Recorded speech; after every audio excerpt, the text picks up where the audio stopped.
అందరికీ నమస్కారం. తన్వి చెప్పే కథలకు స్వాగతం. దిలీప మహారాజునకు వశిష్ఠుల వారు మాఘమాసంలో మాఘస్నానం చేయడం వల్ల కలిగే పుణ్యం గురించి ఇట్లు చెప్పెను. పువ్వు వికసించగానే వాసన వేయును. అది ఒకరు నేర్పవలసిన అవసరం లేదు. అది ప్రకృతి నైజం. పూర్వము మృగశృంగుడు అనే యువకుడు ఉండెను. అతను బాల్యదశ నుండియే హరినామ స్మరణ యందు ఆసక్తి కలవాడయ్యను. అతనికి 5 సంవత్సరములు నిండిన తర్వాత గురుకులంలో చదివి వేసిరి. అచట సకల శాస్త్రములు అతి శ్రద్ధగా నేర్చుకొనుచు అధ్యాపకుల మన్ననలు పొందుచు పాండిత్యము సంపాదించెను. విద్యలు పూర్తయిన తర్వాత తల్లిదండ్రుల యానతిపై దేశాటన చేసి అనేక పుణ్యనదుల్లో స్నానమాచరించి మాఘమాస ఫలము సంపాదించి ఉండెను. కుమారుడు దేశాటన పూర్తి చేసి వచ్చిన తర్వాత అతని తల్లిదండ్రులు కన్యను చూసి వివాహం చేయుటకు నిశ్చయించినారు. మృగశృంగుడు తాను వరించిన సుశీలను మాత్రమే వివాహం చేసుకొనిదనని తన మనోనిశ్చయమును తల్లిదండ్రులకు తెలపగా కుమారుని ఇష్ట ప్రకారం ఒక మంచి ముహూర్తమున మృగశృంగునికి సుశీలకు అతి వైభవంగా వివాహం చేసిరి. సుశీలకు 2 స్నేహితురాళ్ళు కలరు. సుశీల స్నేహితురాలకు మిగిలిన 2 మృగశృంగుని చూసి, ఆర్య, మా స్నేహితురాలను సుశీలను పెళ్లి చేసుకున్నట్లే మా ఇద్దరిని కూడా ఈ శుభలగ్నమున పరిణమాడుము అని పలికిరి. మృగశృంగుడు ఆశ్చర్యపడి, అసంభవం, అది ఎట్లు జరుగును అని ప్రశ్నించగా, మా సుశీలను పెండ్లాడినట్లే మమ్మి కూడా పెండ్లాడమని ఆడపడుచులు పట్టుబట్టినారు. మరి పురుషునికి ఒక భార్యే కదా, 2 భార్యలా అని మృగశృంగుడు ప్రశ్నించగా, 2-3 యువతులను పురుషుడు వివాహం చేసుకొనుటకు శాస్త్రములు అంగీకరించను కదా. దశరథునకు 3 భార్యలు, శ్రీకృష్ణునకు 8 భార్యలు, పరమేశ్వరునకు గంగా గౌరీ 2 కదా. వారికి లేని అభ్యంతరములు నీకు కలవా అని ఆ కన్యలు ప్రశ్నించి చుట్టుముట్టిరి. మృగశృంగుడు ఏమీ జవాబు చెప్పలేకపోయాడు. వివాహ వేడుకలకు చూడవచ్చిన అనేక మంది మునీశ్వరులు కూడా మృగశృంగ అభ్యంతరము తెలపవలదు. ఈ 2 కన్యల అభీష్టము నెరవేర్చము. వారు దుఃఖించిన నీకు జయము కలుగదు. అయినను ఇటువంటి ఘటనలు మున్ను అనేకములు జరిగి ఉన్నవి కదా అని పలికిరి. పెద్దలందరి అభిమతం ప్రకారం మృగశృంగుడు ఆ 2 కన్యలను కూడా వివాహం చేసుకున్నాడు. ఉత్తమ లక్షణములు గల స్త్రీలను పెండ్లాడి అతనని మృగశృంగుడు మిగులు ఆనందించెను. ఆ 3 పడతలతోనూ సంసారం చేయుచుండెను.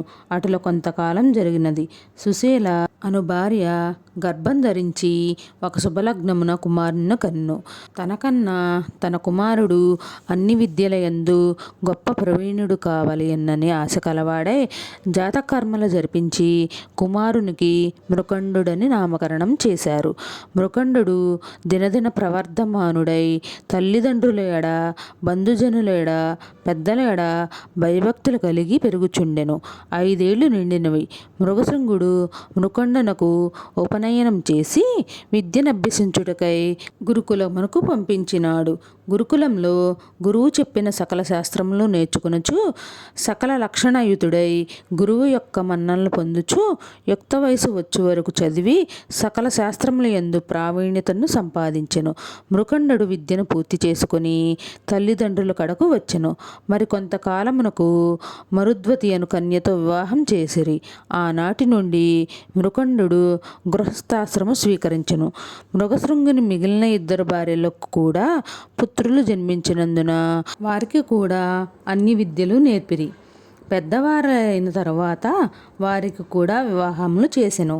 తన కుటుంబమంతయు మాఘమాసంలో స్నానములు, జపములు, దానధర్మములు మరింత నిష్ఠతో జరపవలసినదిగా ప్రోత్సహించెడివాడు.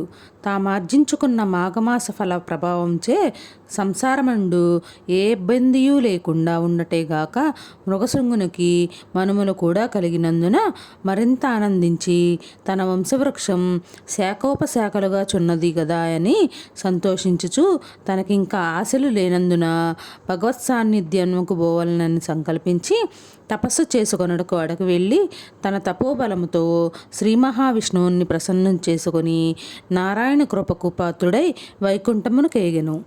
ఇక అతని జ్యేష్ఠ కుమారుడైన మృకండుని యొక్క వృత్తాంతము చెప్పుదును ఆలకింపము అని వశిష్ఠుల వారు దిలీప మహారాజునకు ఇట్లు వివరించినారు.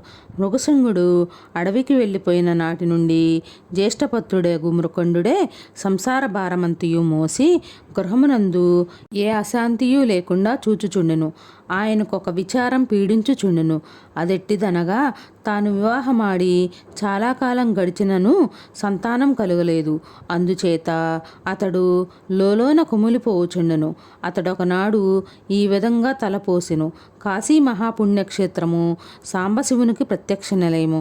అటువంటి వారణాసిని చూచినంత మాత్రమున సకల పాపములు హరించుటేగాక మనస్సునందు కోరికలు నెరవేరును.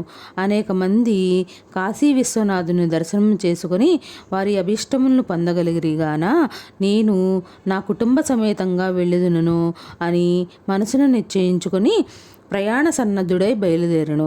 మార్గమధ్యమున అనేక క్రూర మృగాల బారి నుండి, క్రిమికీటకాల ప్రమాదం నుండి అతి కష్టం మీద తప్పించుకొని కుటుంబ సహితముగా కాశీక్షేత్రముకు వెళ్ళాడు.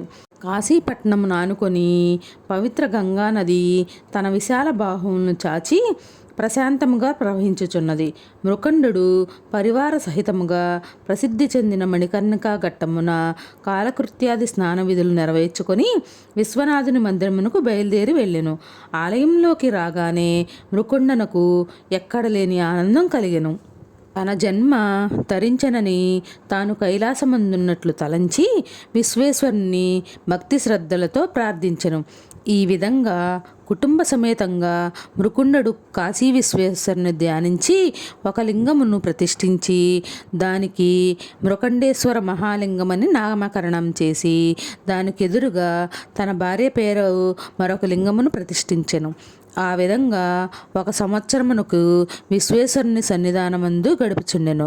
ఒక దినమున మృకండుని మువ్వురు తల్లులు పవిత్ర గంగా నదిలో స్నానమాచరించి విశ్వేశ్వరుని పూజించుచుండగా వెంటనే తెలివి తప్పి ప్రాణమును విడిచిరి.